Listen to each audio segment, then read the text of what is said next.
Good afternoon, everybody. Hope you're having a great day and safe where you are. I'm very excited today as I'm joining my amazing friend, Greg Hartmann, with Cultural Architecture. I know Greg for over 30 years, been so impressed with his background, and I thought it'd be a great time to talk about his experience and his company, how he can help you during this challenging time. And so that's why we're here today. So over the next bit of time, we're going to sit down and discuss. And in the description of the video, what I'll do is I will put the questions that we're going to discuss today. So if there's something specific that you would like to review, you can easily go back to that part of the video. So, hey, Greg, thanks so much for joining me again. Can't believe we know each other about 30 years now, and so glad that we finally had a chance to connect here. And why don't you just share about your background and how you got to where you are today? Okay, Sid, I will. And first, I want to say, gee, I can't believe it's been 30 years with you and I. I remember clear back when we first met, when we both lived in Atlanta, Georgia. And, thank you for having me on your channel. So that's what I want to start with. We're here to talk about my consulting company, Cultural Architecture, which I have with a partner, Mark Doherty.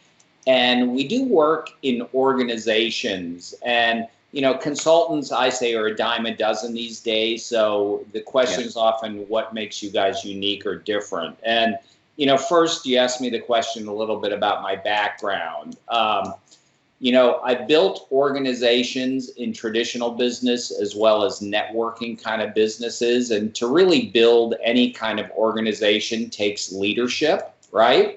Yes, and through that process and that process of personal development and personal transformation, I ended up going to work for a company and leading transformational programs all around the globe with them. I think I led 9 or 10 different countries and all around the planet.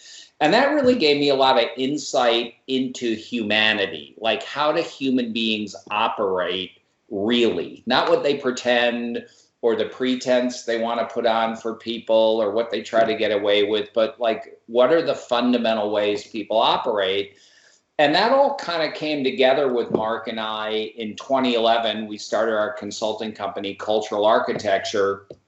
And it's funny because back then we said we're about 2 things: elevating the culture of organizations and bringing leadership to organizations at all levels.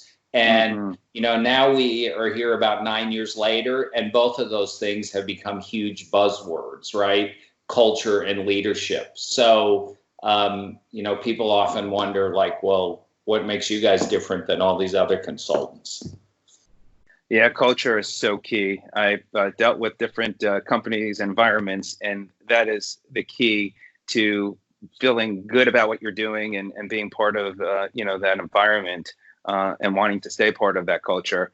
So as far as, if you would first tell us about your company, Cultural Architecture, and the work you do. Yeah. So, we typically work with small businesses. And when I say small, in the range of, let's say, 20 to 200 employees. And, we kind of fell into that. We didn't write a business plan that said that's the size organization we were targeting. It's just, as we worked, and all of our businesses come through referral and word of mouth. We work for a client, they tell some of their colleagues, then we get a call. That's really how our business has kind of grown and flourished over the years. And it's kind of settled in that sweet spot of companies. But we'll go into a company, and probably the main thing we do that's different in traditional, like if you look at an organizational chart in a company, they're top down, right? They look like a pyramid. The president's at the top, then you got a couple vice presidents, and then you've got your, managers and employees, and so on down the line you go. And people live like the guy at the top is the leader, and then everybody follows him. And our first approach is leadership can happen and should happen at every level in a company. So I often have this line, I say, like, the janitor, if he was committed, can be the one that transforms a Fortune 500 corporation. And I don't say that glibly or lightly. It's really possible, right? Absolutely. But, you've got to have a commitment to altering things. So that's leadership. And we have a lot of specific tools and models. You and I are going to talk about one of them today for doing that are unique to our company that we've developed over the years.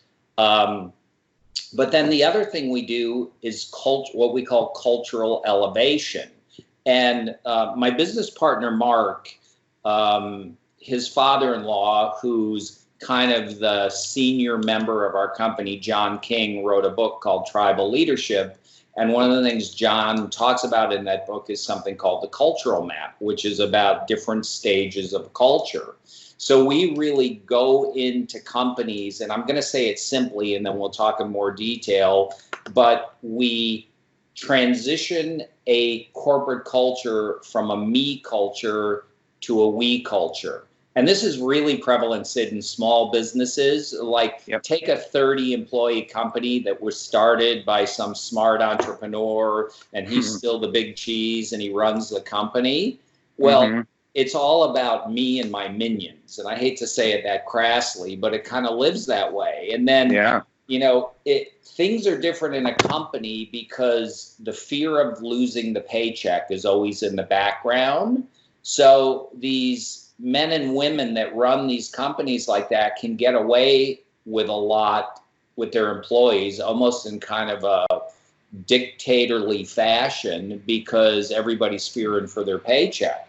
But when you go into an organization like that, nobody's fulfilled, people aren't happy, but they got a job and they're happy about that. Most of them like what they're doing, so they begrudgingly stick around. And how can a company perform at its top potential if you've got all your employees just kind of hanging out for a paycheck? So we really say, how do we take this me and my staff culture and really alter it into a we culture where people are supporting, working in collaboration, working in partnership?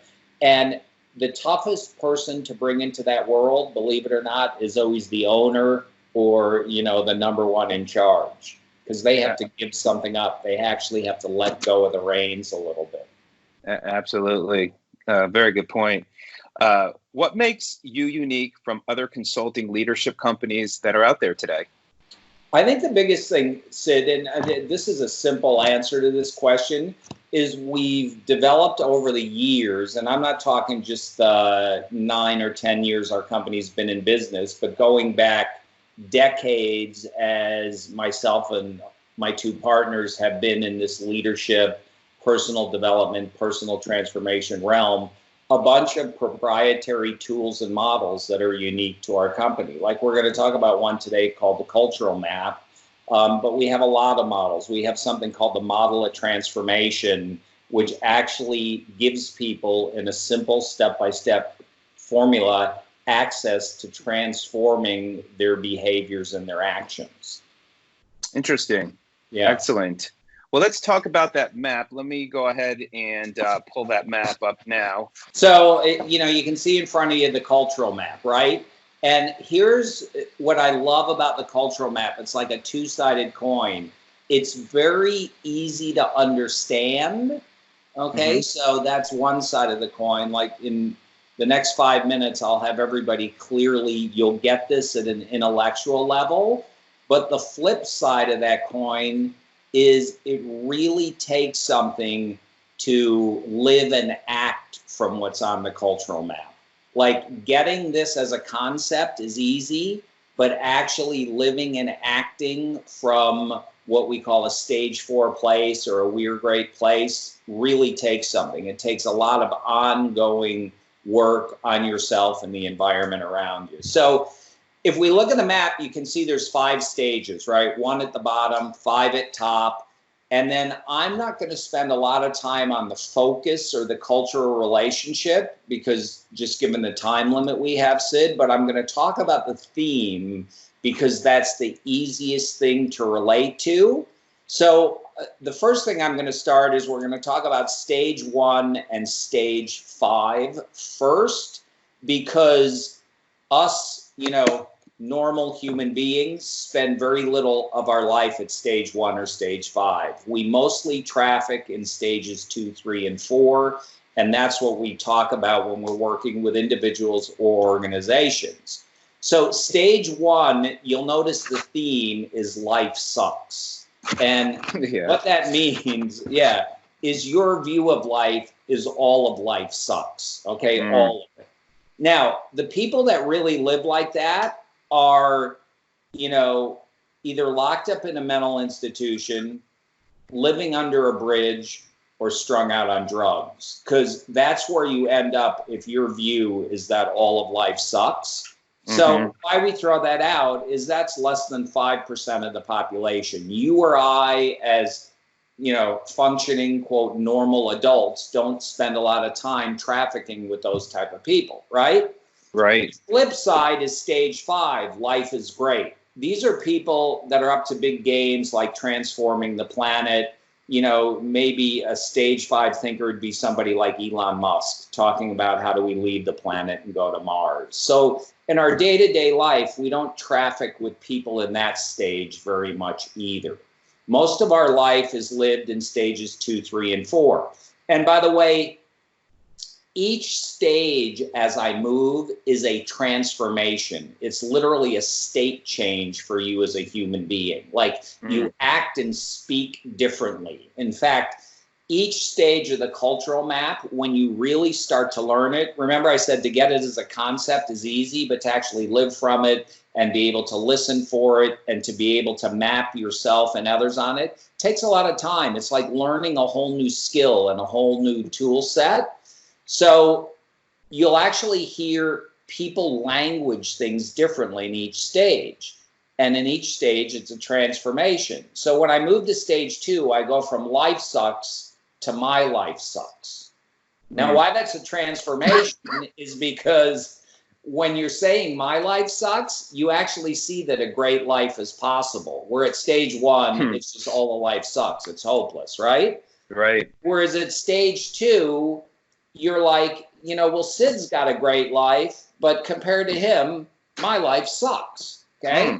And all of us as human beings have my life sucks moments. Sometimes on a daily basis, sometimes on a weekly basis. Sometimes, your marriage is going along fine, and then divorce shows up. And in that moment, your life sucks, right?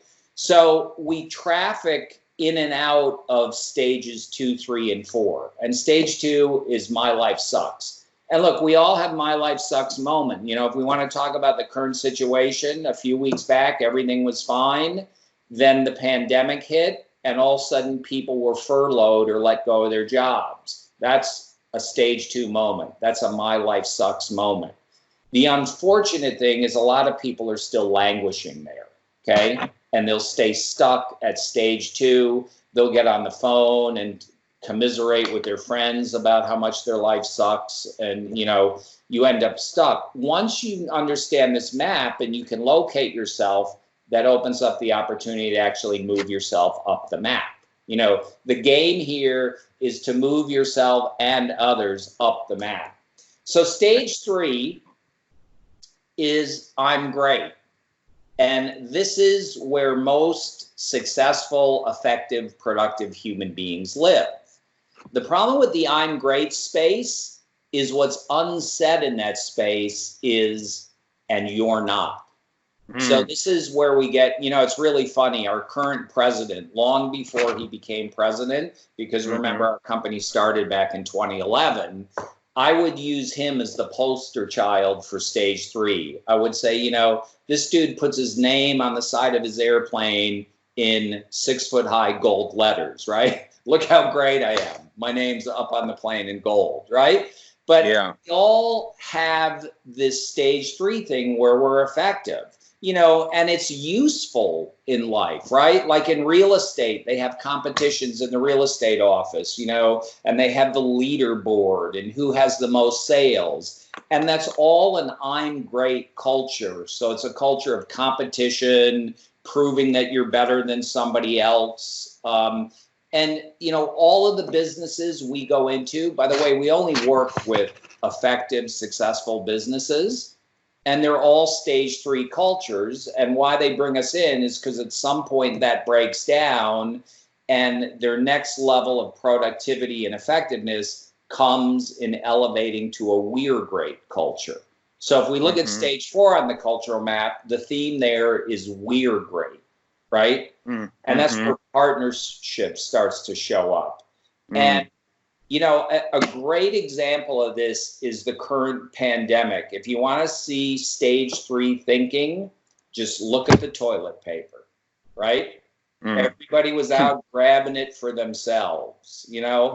I doubt very few people were out saying, you know, I need to stock up on toilet paper because I want to make sure all my neighbors have enough. That would be stage 4 thinking, but that wasn't what was happening, my friend. It was like, I got to get as much as I can for myself, and, you know, everybody else be damned, okay? Amen. Well, that's all. I'm great and you're not. And by the way, the people, stage 2 and 3 live in this symbiotic relationship, like back of the hand, front of the hand. So if you're in stage 2, you are going to find stage 3s to dominate you so your life can continue to suck. Okay? If you're a stage 3 person, you're going to find people to dominate so you can keep proving how great you are. So those two go hand in hand. So when the stage 3 I'm great people got all the toilet paper, everybody else was driven to stage 2 called their life sucks because they can't wipe their backside anymore. You know? So that's where people spend most of their time. That's why you'll see on the cultural map there's that red line, because it really is a different world when we move up into stage 4 and we start thinking from a we perspective. And, you know, Sid, you've worked in a lot of companies, and you and I have talked over the years as you've gone with a new employer or left an old employer out of a lot of frustration. And, you know, I think, you know, I'd love to hear your feedback or any comments you want to make, and where you've noticed how much a we're great culture lacks in an organization or a company. Yeah, so let's talk about my experience. I've worked in this many environments where it was about them and very little bit about we, and it just made it for a very toxic environment, and not getting excited about going into work and being part of a team and making an impact. And I remember years ago I was working for a small firm, and I really wanted to make myself as part of the team. And I said to the owner of the company, hey, look, can I have a key to the office in case I need to come in? And he would not even be willing to have me come into the office because of the lack of trust from other employees. And it made it for a very, very toxic environment. And so, you know, then I've gone to where I currently work, and it's a much more of a we and a positive environment. And that really makes a big difference, an impact that it has on, you know, on feeling good about what you're doing and the company's culture. Yeah. And Sid, I love it because, you know, remember I talked about it's easy to understand the cultural map. Like I can get my life sucks, I'm great, we're great. Pretty easy to understand. But there's all those nuances, like the example you used is perfect. Like I'm great and you're not is the same as I can be trusted and you can't. So that's how that kind of culture showed up for you. Of course you don't get a key to the office. You can't be trusted. I can, but you can't. And so you can see it really takes something to get the owner of a business starting to think from a we perspective, but then also the employees thinking from that place so there can begin to be true partnership. You know, the cultural relationship at stage 4 is what we call stable partnership. There's actually a real, you know, solid, stable partnership, you know, between people at that organization going on. Yep. Yeah, absolutely. That's a great point. I'm glad you asked me that question. So as, you know, obviously we're facing this pandemic right now, the coronavirus. How do you think things will change in organizations after the coronavirus? Well, you know, you've known me for almost 30 years, Sid, so you know I'm a very positive guy. I'm into possibility. Yes. I'm always somebody that's standing for the greatest outcome possible, you know, and I still am even in this current pandemic. But I also make sure that I'm firmly connected to reality, like what's actually happening. And it's one of those, it's like the old cliche, hope for the best, prepare for the worst. I think that's prudent to do now where we're at. We are not going to go back to whatever normal was before. Mm-hmm. Anybody that thinks they know what the new normal is going to look like coming out of this thing, I think is delusional, because none of us know. We're going to have to adapt to that new terrain as it presents itself. But one of the things I do know, like we did a lot of leadership programs through teleconference and web-based conferencing when we launched our company back in 2011, 2012, 2013. And then we ended up doing a lot more live facilitation in organizations. And one of the ways this is affecting our business, and I think it's going to affect a lot of businesses, is we're actually bringing back, out of necessity. It's funny, Mark and I were talking about it, maybe we should fire up some online programs about a year ago. And we're like, yeah, maybe we should. I don't know. We're doing well the way we are. And now, circumstances have kind of brought that to the forefront of our thinking, because, we can keep our business going and still deliver value, just going back to something we did in the past called a web-based or a teleconference-based leadership program. So, that's, I think, going to change for everybody, and people are going to look at how they adapt. But I also think, given the work we do, people partnering and actually caring about their coworkers and their neighbors, I think, is going to come into a whole new light as we move forward. And, I'm hoping, given the work we do, that'll, have a positive impact on our company and what we provide for people. Yeah, good. It's going to be interesting, certainly what's to come. And how has your business changed during this time? Yeah, I think what I said, Sid, we're looking at, obviously, because we're a live facilitation company, it's curtailed, our engagement with our clients, hence our income. That's hit many people in many ways. So, we're beginning to think and look at how do we adjust going forward, and how can we deliver our work and our value to companies. And, that's, as I said, why we are now moving back to kind of what you and I are doing right now, right? Video conferencing and teleconferencing. Gotta love technology. So last question is, how can people find out more about your company, and if they're interested about your upcoming web-based programs? Yes, a great question. For now, we have a very simple website because, as I said earlier, most of our businesses come through referral. So our website has been more just a very quick overview of what we do and who we are. And then at the bottom is a contact us form where people can ask us questions or request anything. So people can just go to our website, culturalarchitecture.com. Down at the bottom is a contact us, and just put a note in there. I'm interested in your programs coming up. I'd be interested in you working with our organization, whatever that is. And, either Mark or myself will reach out. Great. Well, I know any company reaching out to you will be in amazing hands. I've always thought so highly of you. I'm so glad we finally had an opportunity to do this, taking advantage of the technology. And I can't thank you enough for sharing your insights, and I appreciate your time. Yes, Sid, I want to thank you. You and I have a long friendship that I've always honored and appreciated. And, I followed your channel for a couple of years. So, I really appreciate you calling me up the other day and saying, hey, Greg, would you like to be on the channel? I consider it a gift, and I appreciate it. Absolutely. Well, thanks so much, Greg. Appreciate it. And we'll talk soon. Okay. Take care. Take care. Bye. Thanks.